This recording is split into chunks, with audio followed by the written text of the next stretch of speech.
Less than 1% of Amazon sellers ever cross $10 million a year, and it scares a lot of people away from the platform. But here's what that stat doesn't tell you. The average Amazon seller only earns close to $30,000 in annual profit, according to Jungle Scout. But we don't aim to be average, do we? Most successful brands on Amazon didn't blow up overnight. They grew slowly, steadily, and very intentionally. I know this because we've helped over 100 brands do exactly that. For this video, I'll take one of our oldest agency clients as an example, a small European family brand in the kitchen and home space. We started working with them from zero in 2019. And in the first 2 years, we focused only on the European markets. They were initially importing their goods from abroad, but as we grew in volume, they slowly built their own small factory to produce higher quality products. In 2021, we generated close to €1 million in revenue with 210,000 euros in profit. At the beginning of 2021, we also decided to expand and launch in the US. Even before the launch, we had problems with stolen ASINs, 0 reviews in the US market, and blocked listings on day one. 6 years with AMZBs, 4 of them in the US market, they crossed $585,000 in combined yearly profit. After all advertising, Amazon fees, other direct fees, and landed cost of goods, our yearly profit in the US is around $230,000. Over the next 10 minutes, I'll break down the exact 4-phase framework we followed to get there in the US. Real numbers, real timelines, and the specific advertising decisions that moved the needle at each stage. If your product is stuck in launch mode, you're profitable but unsure what comes next, this framework will show you exactly where you are and what to focus right now. For those of you who don't know me, my name is Klaidas, and I've spent over 10 years in the Amazon ecosystem helping brands grow their P&Ls. What I'm sharing today is pulled directly from a real account that we managed from pre-launch all the way through niche domination. A home and kitchen brand with a product price between $20 and $40, sitting in a very specific tiny niche that doesn't even have its own subcategory. I'll walk you through all 4 phases of the product lifecycle. And at each stage, I'll show you exact advertising moves we made, the problems we ran into, and the numbers that came out on the other end. So let's start with the full picture before we zoom in. Every product on Amazon moves through 4 distinct phases, some faster, some slower, but the pattern is the same whether you're selling silicone kitchen tools or premium bamboo cutting boards. Think of it as a map. Once you know which phase you're in, you stop guessing what to do next. Phase 1, product launch. That's your first 6 months or so. You're investing money, building visibility, and operating at a near 0 profit margin. In most cases, below 0. Phase 2, growth phase. The next 12 to 18 months, your foundations start compounding. Organic ranking improves, stock levels stabilize, and your account begins turning profitable. The goal here is to reach a positive gross profit margin while continuing to build. You're still not taking any money out of the business. Phase 3 is the cash cow. This is where it gets rewarding. Your product generates healthy, consistent profit. You're winning bestseller badges, hopping on top organic positions, and your ad spend is working harder for every dollar than in the first 2 phases. This phase can last anywhere from 2 to 10 years if you manage it well. In most cases, after 2 or 3 years, your product is at the position where it realistically can reach this stage without significant changes or additional investments. Phase 4 is oversaturation. The niche fills up with competitors, search volume slows down, and maintaining your revenue gets harder. Every product reaches this point eventually. The question is how long you can delay it and how you prepare for it. And here's something essential. If you want to survive the Amazon competition, launching new products and building a real brand is absolutely mandatory.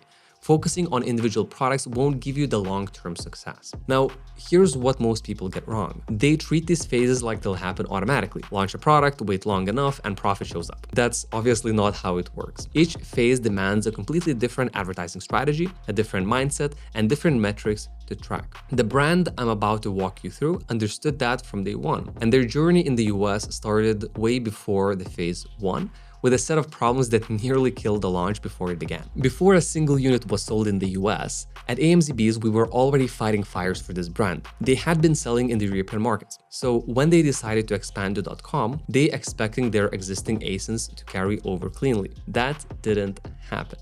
every single one of their European ASINs had been hijacked in the US. Other brands and products were listed under those specific ASINs in the US market, and the original European reviews came along with them, attached to the products that weren't even theirs. It took my team several months of back and forth with Amazon to resolve this issue, and only for a limited number of ASINs. The only viable path forward was to launch with brand new ASINs in the US. No reviews, no sales history, no connection to anything they have built in Europe. A completely fresh start. That alone would have been enough of a setback. Then came problem number 2. One of the essential keywords for their products got flagged by Amazon's system as a pesticide-related term. That flag blocked over 100 SKUs from going live. Their listings were literally dead on arrival. Our senior specialists spent weeks working with Amazon to get those SKUs unblocked, and eventually they did. Once the listings were live and the first batch of inventory arrived at FBA, the brand was finally ready to launch. The reason why I'm telling you this part is simple. Pre-launch problems are the norm.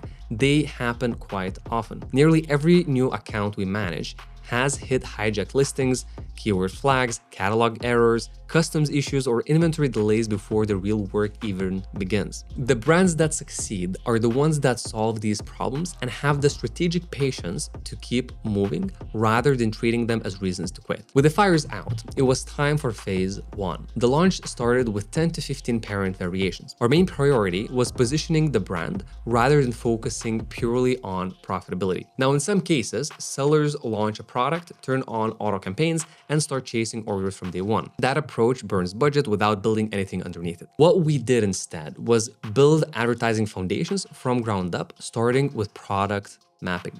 Product mapping is about creating a clear understanding in Amazon's system of what your product actually is and where it should be indexed. If Amazon doesn't understand your product, your ads show up in the wrong places, your organic ranking might build on the wrong search terms, and you waste months going in the wrong direction. This was especially essential for us since our own products didn't have a subcategory that would fit them 100%. The mapping itself was quite simple. We pick 5 to 10 highest volume main search terms and the top 10 competitor ASINs in the niche. In most cases, we don't aim to generate revenue rather than just focus on getting impressions and, most importantly, clicks. This way, we show Amazon that this product belongs amongst those keywords and competitors. In most cases, this is only 2 campaigns with a high top of search bid modifier. After about a week, once the product gathers a substantial amount of clicks and maybe even a sale or 2, we launch high bid auto campaign for a couple of days to see where Amazon's algorithm would place our product. If the search terms and the competitors fit, we consider the mapping complete. The next step was to target the 10 to 20 most relevant search terms where the product should absolutely convert. Each target had its own dedicated campaign, not grouped together, not bundled into one ad group, separated. So we could control bids, budgets, and top of search placement at the individual keyword level. At the same time, we launched campaigns targeting the top 20 competitors already ranking organically in the positions this brand needed to reach. Then came the exploration layer. This is where we cast a wider net to discover what else converts. The structure looked like this: 4 auto campaigns per variation, broad match campaigns organized by keyword family, phrase match campaigns organized by keyword family, and then exact match and ASIN targeting campaigns built from the search terms and products that already have proven they can convert. Each auto, broad, and phrase campaign would have negative exact match keywords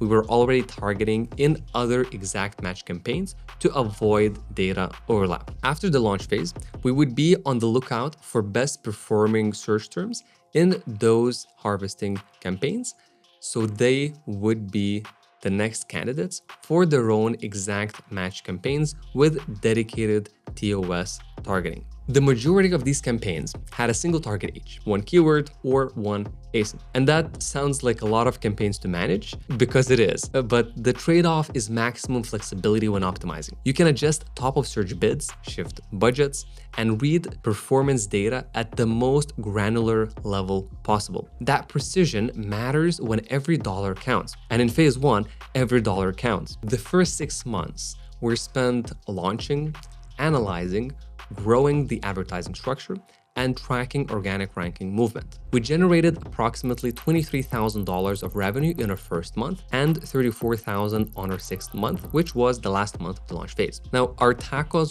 ranged anywhere from 27 to 42%, depending on what we were testing that month. And the profit margin hovered around zero the entire time, with a few months being into negative. This was done on purpose. That's exactly what phase one is supposed to look like. You're paying for visibility, indexing, and data.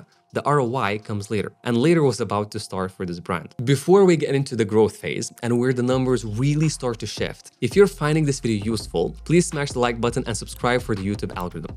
And as a thank you for doing that, here's a picture of a baby cub. Now, back to the topic. After 6 months of positioning and stabilizing the brand on Amazon, it was time to shift focus. Phase one is about building the machine. Phase two is about making that machine grow. The first strategic move was separating individual keyword targets into their own campaigns across all parent ASINs. In phase one, the exploration campaigns grouped keywords by family to gather data efficiently. Now that we had data, we could isolate the winners and give each one its own budget, its own bid strategy, and most importantly, its own top of search control. That granularity enabled the brand to dominate specific search terms. The second move was something we call the defense strategy. And for this brand, it became one of the biggest competitive advantages in the entire account. Here's how it works. On your own product detail page, there are multiple ad placements where competitors can show up. Sponsored product slots, sponsored display placements, sponsored brand banners and videos. If you leave those empty, your competitors will fill them. Every customer who lands on your listing sees someone else's product next to yours. The defense strategy fills all of those spots with your own product. Your PDP shows nothing except your brand. And in this brand's case, the top of search impression share on ASIN targeted sponsored product campaigns sat around 80%. Sponsored display and sponsored brands were always visible on the brand's PDPs and on high traffic competitor listings. Out of over a dozen parent ASINs, 90% of sales came from only 5 of them. The remaining variations mainly existed to fuel the defense strategy and fill those ad placements. The results of phase 2 speak for themselves. The brand hit an average monthly profit of over $10,000. Another 12 months of building foundations, growing organic ranking, and stabilizing stock levels, all while being profitable. As the account matured, ad spend became more and more manageable. Within that same year, the account hit $18,000 of profit in a single month. We often audit brands that believe they have already maxed out their growth on Amazon, but in reality, there is usually still room to improve. Once we find the right levers, growth starts moving again. And after the second winter season passed, we stepped into a completely different level. Revenue was higher, margins were stronger, and the product was ready for phase 3. The cash cow phase is where everything you build starts paying you back. And for this brand, the transition was clear. The monthly profit averaged at $12,000 as the products are more geared towards winter. Our Q4 and Q1 would usually generate around $19,000 per month. These numbers aren't crazy or magical. They're nothing special if you compare them to other AMZB's case studies of multi-8-figure accounts we grew for big businesses. However, for a small family business, an additional $12,000 of profit per month can be life-changing. These numbers were built on the foundations of the first 2 phases. The key here is that we reached the organic top of what the US market can offer us. We don't focus on generating more revenue, but our full focus is on maintaining revenue and growing with the market itself. The brand was winning bestseller badges and holding at least the top 5 in their subcategory. Organic ranking sat in the top 1 to 5 positions for most of their main search terms. Long-tail keywords with 40% or higher relevancy scores ranked in the top 10 on 95% of them. We also had an average result of 60% top of search impression share for the PPC campaigns. The review count was healthy, stable, and growing at a pace that matched other top competitors in the niche. Now, here's what changes in your advertising strategy when you reach this phase. Sponsored products still run, but the priority moves towards sponsored brands and sponsored display. Your goal is no longer climbing, testing, and trying to get higher positions, but rather just holding your position while establishing the brand even deeper. At this stage, we also made a smart content move for the brand. We upgraded their A+ content to premium A+ content, added a brand story. Premium A+ content is crucial for growth It gives you more real estate on your PDP, richer media options, and another layer of trust for customers comparing your listing against your competitors. On the defensive side, nothing really changed. Under our brand name or ASINs, you would rarely find a competitor ad. Now, on the other side, we closely tracked every new competitor entering the niche, and as soon as the new brand would appear, we started targeting them aggressively. Their listings and branded searches quickly filled up with our ads. And at this stage, the brand had 3 growth paths left: launch products in similar high potential niches, which we were doing, ride natural niche growth, which again, we were working on, or expand to other marketplaces, which is a strong play when you already have perfected the PDP visuals, you have consistent cash flow, proof of concept, and a bank of 4- and 5-star reviews that transfer to new markets. The niche itself, well, it was dominated and oversaturated by our own clients' presence. The only ceiling left was the size of the market, which brings us to the phase every seller needs to understand, even if their product hasn't reached it yet or won't reach it for the next 10 years. Phase 4 is the one nobody wants to talk about. And the brand in this case study hasn't reached it yet. Their defense strategy and early positioning have kept them in cash cow longer than most products in their category. They became the big bad wolf in the story. That said though, every niche has a ceiling, and knowing what oversaturation looks like before it arrives is what separates sellers who exit profitably from sellers who watch their margins bleed out slowly. Here are the signals. Your main search terms are starting to bring less traffic than they used to. Not because your ranking dropped, but because fewer people are searching. New competitors keep entering the niche, pushing cost per clicks higher and splitting the demand thinner. Your revenue might hold for a while, but your profit margins start compressing. Eventually, revenue also starts to drop, and increasing your ad spend usually fails to help in a meaningful way. We've seen this happen only a few times in the past, and trust me, it's not pretty. If your product is strong enough and your advertising strategy is tight, you can hold on for longer than most. And our client story is proof of that. Our defense strategy, organic positions, and review count are keeping competitors at bay. Still, the honest reality is this: when a niche hits true oversaturation, sometimes the smartest move is to sell through your remaining inventory and exit. The profit you generated in phase 3 should already funding your next product, next niche, or your next expansion into a new market. The brands that thrive are the ones that saw it as a natural end for one product's life cycle and the beginning of the next. And for the brand in this case study, well, once we saw success in the US market, right after we reached the cash cow phase, we expanded to Canada. It's a very small market, but it still generates around $37,000 of yearly profit. Our growth across EU and North American markets is slow but steady. We're testing new products, new ideas, and we're excited to keep working with this wonderful business for many years to come. If you watched this far, you already know which phase your product is in. The question is, does your advertising strategy actually match your current phase? Or are you still running phase 1 playbook on a phase 3 product? We offer complimentary account audits where we look at exactly that: your current phase, your campaign structure, and where the gaps are. The link to our website is in the description, where you can book a complimentary meeting with my team right now. See you in the next one.